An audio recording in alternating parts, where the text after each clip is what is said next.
Hello, everyone. Hope you're well. Welcome to our second episode of Les Mills Talks. Last episode was about Ramadan and how Les Mills helps clubs overcome the challenges they face during this month. Today's episode is about fitness, as always, and how Les Mills is really aligning with the Saudi Vision 2030. And today we have a special guest, Glen Stollery, CEO of Les Mills Middle East. Hi, Glen. Hey, Sarah, how are you? I'm good. How are you? Good. I didn't How's just teach 2 classes this morning, unlike you. So I'm still here. Like, I got my energy this morning just for this podcast. there you go. How was your morning? Good. Yeah. Excited. Always excited to talk about what we do. Yeah, me too. Can you tell us a little bit more about yourself?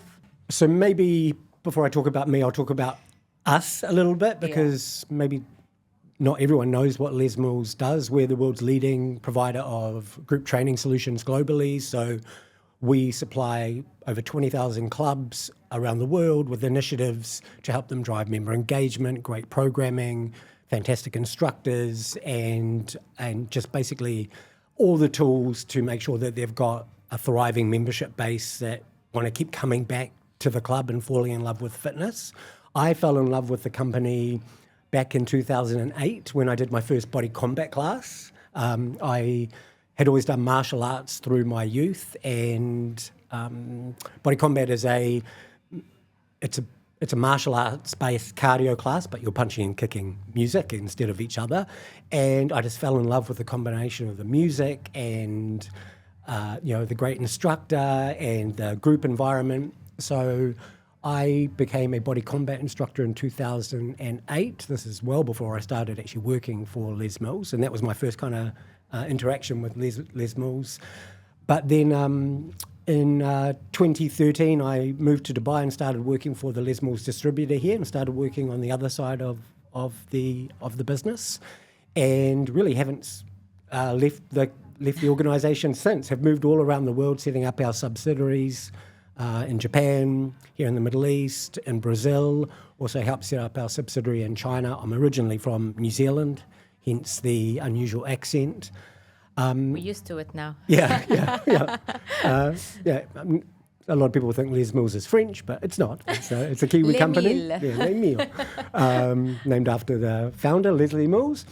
And then prior to Les Mills, I actually owned and operated my own companies, and had a bit of an entrepreneurial streak for about 12 years, had a successful exit to a private equity firm, and that private equity firm is actually backing Barry's Boot Camp now, which is a boutique fitness brand around the world. So, studied architecture at university, decided I didn't want to be an architect, came into the fitness industry and haven't left it since. So kind of similar, actually. I did a food science and management degree. I worked a little bit in sales, media and advertising, but I've been with Les Mills for almost 7 years now. And it's Body Combat who introduced me to Les Mills. It was my first class as well. I didn't know what is Body Combat or who Les Mills is, and then I fell in love with the program, and I also took the certificate 2 years after doing the class. Since you've always been in the fitness industry for years as well, how do you see the changes in the region, in the Middle East, and specifically in Saudi Arabia? Yeah, I mean, as I mentioned before, I've come from an entrepreneurial background. I love building things, and what I love about this region is that it's growing so quickly. This part of the world, I think fitness is growing faster than anywhere else, anywhere. And a lot of that is to do with the changes in the region and in Saudi Arabia as well. So Saudi in particular, in 2016, commercial women's fitness clubs became legal, and ever since that point, there's been an enormous hockey stick of investment in the kingdom, and that's been really, really exciting to see because, as you just said, we all came into this industry because we love it and we love the impact that it has on people's lives, and being able to see that happen in real time on such an enormous trajectory and so much growth so quickly is really exciting. So it's an amazing part of the world to be working in right now. fitness and the fitness industry in Saudi specifically has changed, and I've seen that since 2019 up to this year, where I'm going really almost every month to Saudi, and I think the government is really supporting these initiatives. So. What can you tell us more about the Saudi 2030 vision, and how is Les Mills contributing or taking part in that vision? Yeah, so Vision 2030 is a incredibly ambitious project, an initiative that's been led out by the Saudi government to really transform Saudi Arabia in a number of different ways. But one of its central pillars is to make the people of Saudi more active, so more engaged in sports activities. Our mission at Les Mills is a fitter planet. We just want more and more people to be moving, and we do that by making fitness fun. So you can see that the initiative of Saudi Vision 30 and our mission completely line up. So we've actually been working with the Saudi government on a number of different events and initiatives to get people more active. And it's amazing because it's not often that you have a government that really gets in behind something like fitness, but they're really, really supportive of it, and it's all just with a view of getting more people engaged in health and wellness. And I think they're already seeing the impact, because more people are active in general in the gym, outside, especially when the weather is nice. I can see people walking and moving. Can you tell us more? I heard about a big event last year that we did in 2024. Can you tell us more about it, and if we have any future plans? Yeah, so Les Mills Live was an event we ran at the end of November in Riyadh. Les Mills Live is, and I always get made fun of for describing it like this, but I describe it as a Taylor Swift concert for fitness, big lights, big LED screens, amazing sound, energy, thousands of people. So we ran that event with the backing of the Saudi Sports for All Federation, which is a government body, in November, and it was absolutely incredible to see, because nothing like that had ever been done in Saudi.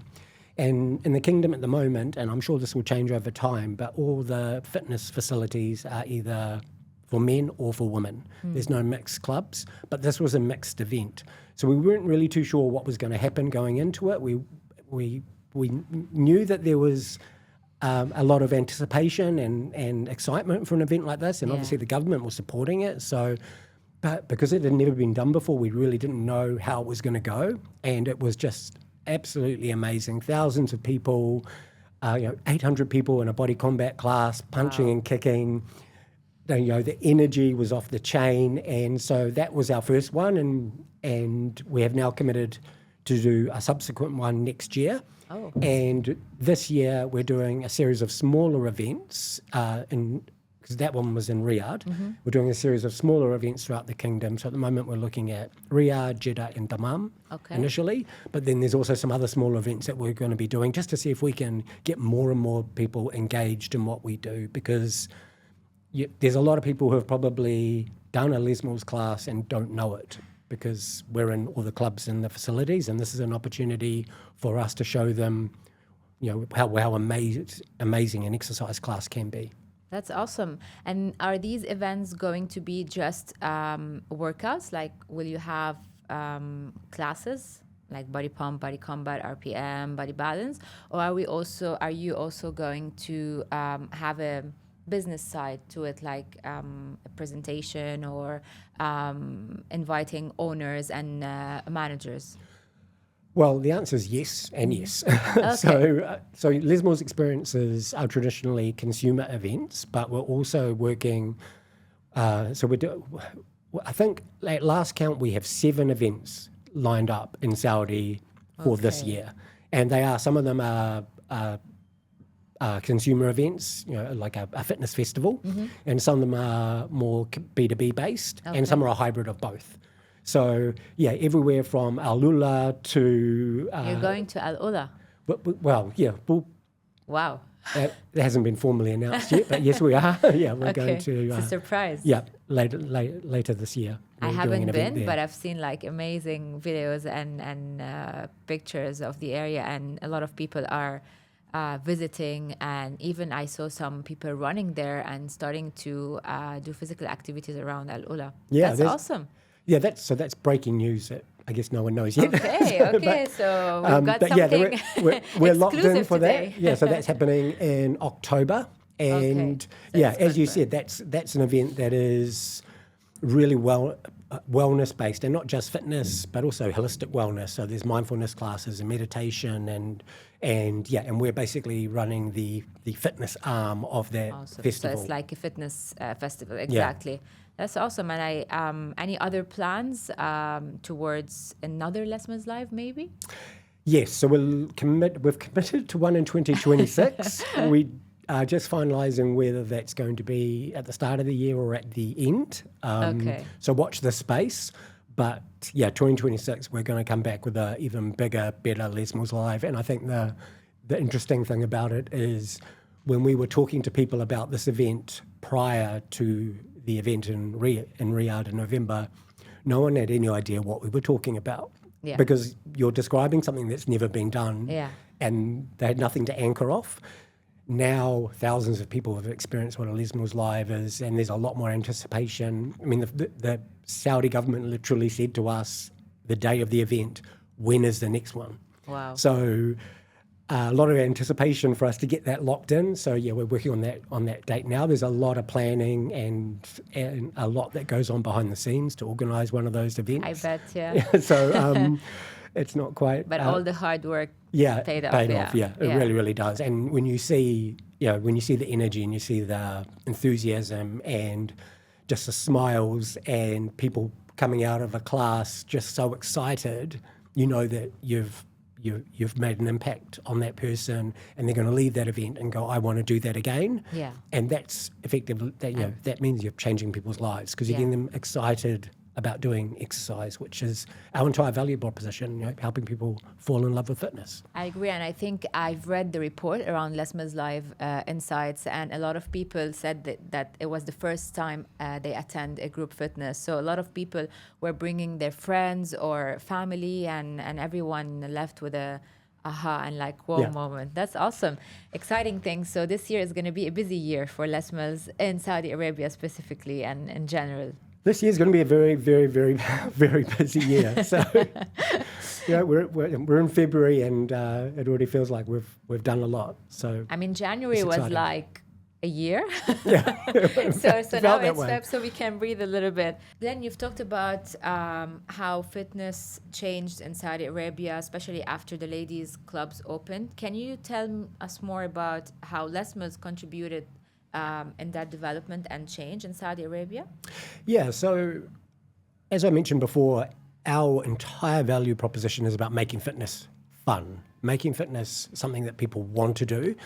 Everyone knows that exercise is good for them, and anyone can exercise at any time. We could be doing burpees right here if we wanted to, or running around the block, but people don't do it because they think it's boring or hard work. So we work with clubs all throughout Saudi and the region and the world, actually, in making exercise fun and compelling and something that they look forward to doing. And so for us in Saudi Arabia especially, we work with basically every major chain, every major operator throughout the kingdom. And as they're growing and scaling their businesses, we help them by offering scalable classes that their members fall in love with, that they want to come back and do more and more of. So we're a plug-and-play solution to help clubs grow. Now, what's been really, really interesting is the pace at which that growth has happened in Saudi, because as we kind of said at the top of the podcast, it's really just unlocked an enormous amount of investment. So of the 5 largest club chains in the kingdom, one of which we're sitting in right now, all are opening new locations. And so we're looking at 300 more clubs coming online in the next 12 to 24 months, each one with anywhere from 1 to 5,000 members. Yeah. So you imagine the quantum of members and engagement and people were able to move. At the moment, only 5% of the population of Saudi have a health club membership. In some countries, it's up to 25%. So, here in the That's UAE, huge. I think we're at 15. So we've got a long way to go in terms of engaging more and more people in fitness. And the only way we're going to do that is by making it fun and engaging in something that they want to do. I mean, some people enjoy running on a treadmill, but most people would think that's pretty boring. So having a great instructor and great music and scientifically backed classes that are refreshed and constantly changing, that's far more interesting, and that's how we're going to engage more people, and that's how we're going to help the Saudi achieve their Vision 2030 goals. And on a club level, how would you say Lesmers helps in making more people move or work out? Yeah, well, so the research is pretty clear, actually. A person, generally, the average gym member attends a club 1.4 times per week. If they attend a group fitness class, they attend 3 or more times per week on average. We just help members come to the club more often. And if you're coming to a club more often, you're getting more value from your membership. If you're getting more value from your membership, you're going to keep your membership. Yeah. It's like if you never use Netflix, you won't keep your Netflix subscription. If you're coming to the club more often and using your membership, you'll maintain your membership longer. So we help clubs engage their members to keep their members longer and refer more friends to the club. And we help the members get healthier and fitter because they're coming to the club more often, so they're getting, they're working out more and they're living healthier lives. That's awesome. And would you say you're working more with key accounts, or you also work with local chains or a single club location? How is it across Saudi Arabia? Is it just Riyadh and Jeddah, or you've also reached to other areas? Yeah, so we do work with, so there's the 5 major operators that I kind of mentioned before, but then there are lots of small chains, there's regional chains, and then there's single sites. So we work with all of them. Amazing. Because we're kind of a scalable solution, and especially for when you're opening a club and you're thinking about, okay, I want equipment. I've got equipment on the gym floor, and then I've got a studio, and I want to have a solution that I know is high quality. My members are going to get a consistent experience. They're not going to come to one class and it's going to be bad, and then the next class it's going to be great. And then when you start to layer on opening multiple locations and trying to get a scalable solution across multiple sites, that's when we really come into play, and we can really help people who own and operate clubs scale their businesses. But yeah, we work with large chains and single sites as well, all over the kingdom, and in some places that I can't possibly pronounce. That's amazing. So Lesmers is for everyone, and then the hard work comes from the gym, but also from the Lesmers teams, helping them grow and schedule the programs and launch them. Yeah, and training the instructors as well, because one of the key things, one of the key aspects of when you're trying to grow a business is finding and training talent.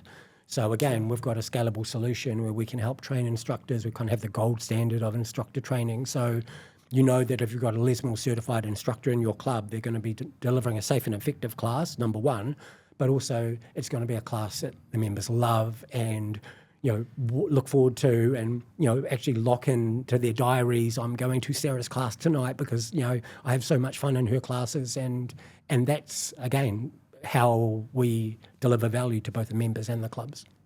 I have, outside of the business, a quick game to play. Are you ready? I don't know if I am ready, because you told me that there's questions here that I don't know. It's fast. You don't have to think about it. So, okay, let's go. Would you host an event in Al Ula or Riyadh? Oh, that's a good question. Well, we're doing both.